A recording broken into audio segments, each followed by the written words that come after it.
فرمایا ان اللہ و ملائکتہ، بے شک اللہ تعالیٰ اور اس کے فرشتے یصلون علی النبی، نبی پر رحمت بھیجتے ہیں، یعنی فرشتے تو رحمت کی دعا کرتے ہیں اور اللہ رحمت بھیجتا ہے۔ یا ایھا الذین آمنوا، اے لوگو جو ایمان لائے ہو، صلو علیہ، نبی پر خصوصی رحمت بھیجا کرو جس کو اردو میں درود کہا جاتا ہے، وسلموا، اور سلامتی بھیجا کرو، تسلیمہ، سلامتی بھیجنا، یعنی خوب سلامتی بھیجا کرو۔ تو یہ آیت جب اس آیت کی وجہ سے علماء نے یہ مسئلہ فقہاء نے بیان کیا ہے کہ زندگی بھر میں ایک مرتبہ درود بھیجنا ہر مسلمان پہ فرض ہے، کیونکہ اللہ نے حکم دیا ہے، اور الامر بشیء لا یقتضی التکرار، جب کسی بات کا آرڈر دیا جاتا ہے نا تو ایک دفعہ کرنے سے وہ آرڈر پورا ہو جاتا ہے۔ تو اللہ نے ہمیں درود کا حکم دیا، تو زندگی میں ایک دفعہ بھی اگر ہم درود پڑھ لیں گے تو یہ فرض ادا ہو جائے گا، جیسے کہ کلمہ توحید زندگی میں ایک دفعہ پڑھنا فرض ہے، باقی جتنا پڑھیں اتنا اچھا ہے۔ اور جب کسی مجلس میں نبی صلی اللہ علیہ وسلم کا ذکر کیا جائے تو ایک مرتبہ اس میں درود پڑھنا واجب ہے، فرض نہیں ہے۔ فرض اور واجب ایک اصطلاح ہے۔ فرض کا مطلب ہوتا ہے جس کی دلیل یقینی اور قطعی ہو، تو چونکہ قرآن نے درود پڑھنے کا حکم دیا تو وہ چونکہ یہ نہیں اللہ نے کہا کہ ہمیشہ پڑھتے رہا کرو، بلکہ پڑھو، تو ایک دفعہ پڑھنا اس قطعی یقینی دلیل کی وجہ سے فرض ہے۔ تو فرضیت ایک ایسی چیز ہوتی ہے جس کا انکار کرنے سے انسان کافر ہو جاتا ہے، کیونکہ اس کی دلیل بہت مضبوط ہوتی ہے۔ اور دوسری حدیث میں آتا ہے کہ وہ شخص بخیل ہے کہ میرے سامنے اس کا تذکرہ کیا جائے اور مجھ پر درود نہ پڑھے۔ تو اس حدیث یہ چونکہ خبر واحد ہے، کیونکہ ظاہر ہے قرآن جس طرح تواتر کے ساتھ ثابت ہے، اس طرح اخبار آحاد جو خبر واحد ہوتی ہیں وہ اس طرح تواتر کے ساتھ ثابت نہیں ہوتی، تو اس میں تعویل کا بھی امکان ہوتا ہے۔ تو اس لیے فقہاء، خاص طور پر احناف جو ہے، فقہاء حنفیہ، انہوں نے فرض اور واجب ایک ٹرم بنائی ہے شرعی مسائل کو سمجھانے کے لیے۔ تو اس لیے انہوں نے کہا کہ جب کسی مجلس میں نبی کا نام آئے نا تو اس مجلس میں ایک دفعہ کم سے کم درود پڑھنا واجب ہے۔ واجب کا درجہ تھوڑا سا فرض سے نیچے ہوتا ہے کیونکہ وہ حدیث سے ثابت ہے۔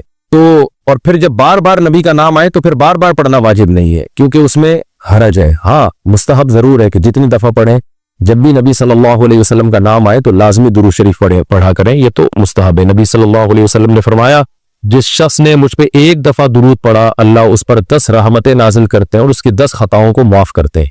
تو بہت زیادہ فضیلت ہے درود شریف پڑھنے کی، اور یہ بڑی عجیب بات ہے کہ درود شریف جو ہے یہ اصل میں اللہ کی عبادت ہے۔ یہاں میں آپ کو ایک دلچسپ مسئلہ بھی بتاتا چلوں۔ شرعی مسئلہ یہ ہے کہ جب ہم کوئی منت مانتے ہیں نا، منت کہ اگر اللہ نے میرے مریض کو شفا دے دی تو میں اتنے روزے رکھوں گا، میں یہ کروں گا، میں یوں کروں گا، تو اس عمل کو منت کہا جاتا ہے کہ باقی اگر آپ ٹھیک ہو گئے تو آپ پر لازم ہوتا ہے کہ آپ وہ کام کریں۔ تو منت میں یہ ضروری ہے کہ آپ جس چیز کی منت مانیں وہ عبادت مقصودہ ہو اور اس کی جنس میں سے لازم بھی ہو، یعنی عبادت میں کامل عبادت ہونی چاہیے، وہ عبودیت کا عنصر اس میں ہو۔ جیسے آپ نے منت مانی کہ اگر جو ہے میں امتحان میں پاس ہو گیا تو میں 3 روزے رکھوں گا، تو روزے عبادت ہے، مقصود ہے، یعنی عبادت مقصودہ میں سے۔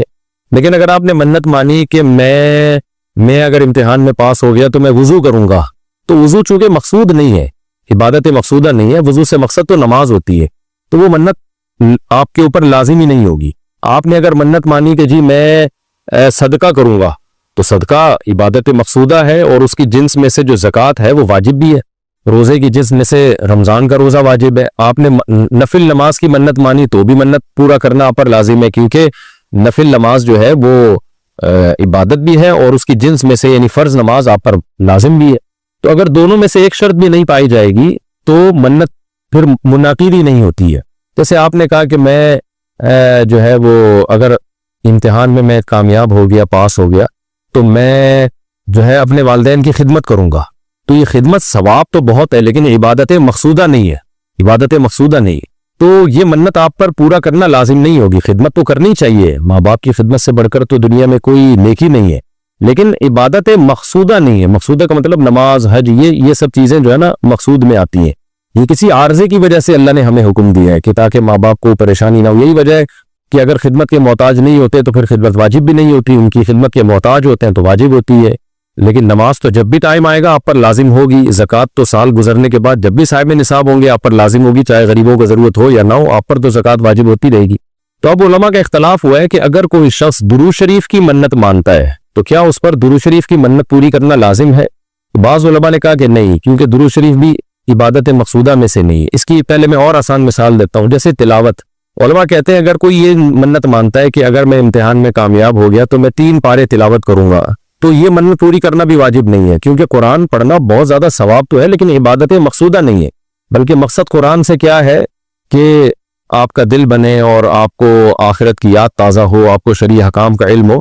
ثواب بہت ہے، ہر ثواب کا کام اصطلاحی عبادت نہیں ہوتا، خوب سمجھ لیں۔ عبادت کی بھی دو قسمیں ہیں، ایک عبادت ٹرم ہے، اصطلاح ہے، اور ایک عبادت مجازن ہم عبادت، ہر اچھے کام کو عبادت کہتے ہیں۔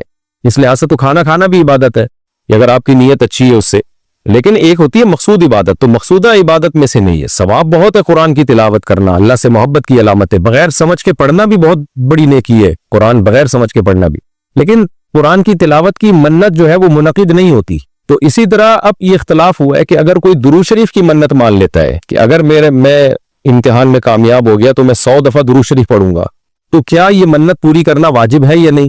تو بعض علماء کہتے ہیں کہ واجب نہیں ہے۔ وجہ اس کی ہے کہ درود شریف عبادت مقصودہ نہیں ہے، کیونکہ درود شریف کا مقصد تو یہ سید الانبیاء محمد صلی اللہ علیہ وسلم سے محبت کا اظہار، یہ نماز روزے کی طرح نہیں ہے۔ لیکن راجح قول یہ ہے جس پہ فتویٰ دیا گیا ہے کہ یہ منت پوری کرنا واجب ہے، کیونکہ درود شریف عبادت مقصودہ ہے، اور عبادت مقصودہ ہے اور اس کی جنس میں سے واجب بھی ہے، فرض بھی ہے۔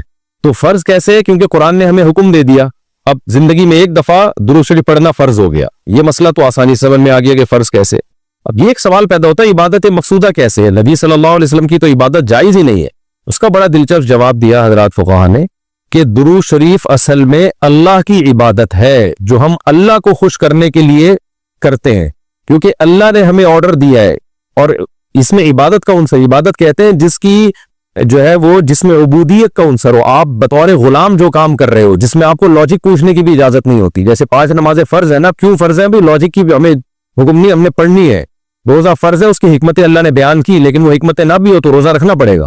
تو درود شریف بھی عبادت مقصودہ میں سے ہے، اس لیے کہ اللہ نے ہمیں حکم دیا تو ہم اللہ کو خوش کرنے کے لیے اللہ کی غلامی کے طور پر پیغمبر پر درود بھیجتے ہیں۔ تو اس سے درود شریف کی اہمیت بہت زیادہ بڑھ جاتی ہے، اور اس میں بہت ساری حکمتیں حاصل ہو جاتی ہیں کہ ہم اللہ کو راضی کرنے کے لیے، کیونکہ اللہ نے ہمیں حکم دیا ہے، جیسے نماز کا حکم دیا، زکوٰۃ کا حکم دیا، اللہ نے کہا کہ تم یہ عبادت کرو گے میری، یہ ہوگی میری، کیونکہ دعا عبادت ہے۔ دعا میں کیا ہوتا ہے؟ ہم اللہ سے بھکاریوں کی طرح مانگتے ہیں، تو اللہ نے کہا اور دعائیں تم مانگو نہ مانگو، یہ والی تو اسپیشلی تم پہ فرض ہے۔ ایک تو اطلاق دعا مانگنا ہے نا، لیکن اسپیسیفک کوئی مخصوص دعا مانگنا تو فرض نہیں ہے، لیکن یہ والی دعا مانگنا ہم پہ اللہ نے فرض کیا ہے کہ تم نے پیغمبر کے لیے رحمت کی دعا کرنی ہے، یہ تم پہ فرض ہے، یہ مجھے خوش کرنے کے لیے فرض ہے۔ تو یہ عبادت ہے، لیکن اللہ کی عبادت ہے، اور نبی کے لیے دعا ہے یہ۔ تو اس سے درود شریف کی اہمیت بھی بہت بڑھ جاتی ہے، اور ہمیں سید الانبیاء صلی اللہ علیہ وسلم کی اہمیت کا بھی پتہ چلتا ہے کہ اللہ نے پیغمبر پہ درود بھیجنے کو اپنی عبادت قرار دے دیا ہے۔ تو سید الانبیاء صلی اللہ علیہ وسلم کی بھی ویلیو بہت زیادہ بڑھ جاتی ہے۔ جیسے قرآن میں آتا ہے نا کہ وَرَفَعْنَا لَكَ ذِكْرَكَ، ہم نے آپ کے تذکرے کو بلند کیا ہے۔ تو کیسے بلند کیا؟ علماء نے اس کا جواب دیا کہ نماز میں بھی درود شریف ہے، اور اتحیات میں نبی صلی اللہ علیہ وسلم پہ سلامتی بھیجنے کو اتحیات کا حصہ بنا دیا گیا ہے، اور اذان میں اشہد ان لا الہ الا اللہ کے ساتھ اشہد ان محمد رسول اللہ کو بھی ایڈ کیا گیا ہے۔ تو اس سے سید الانبیاء صلی اللہ علیہ وسلم کی بہت زیادہ فضیلت ثابت ہوتی ہے، تو اس لیے درود شریف کا اہتمام کرنا چاہیے۔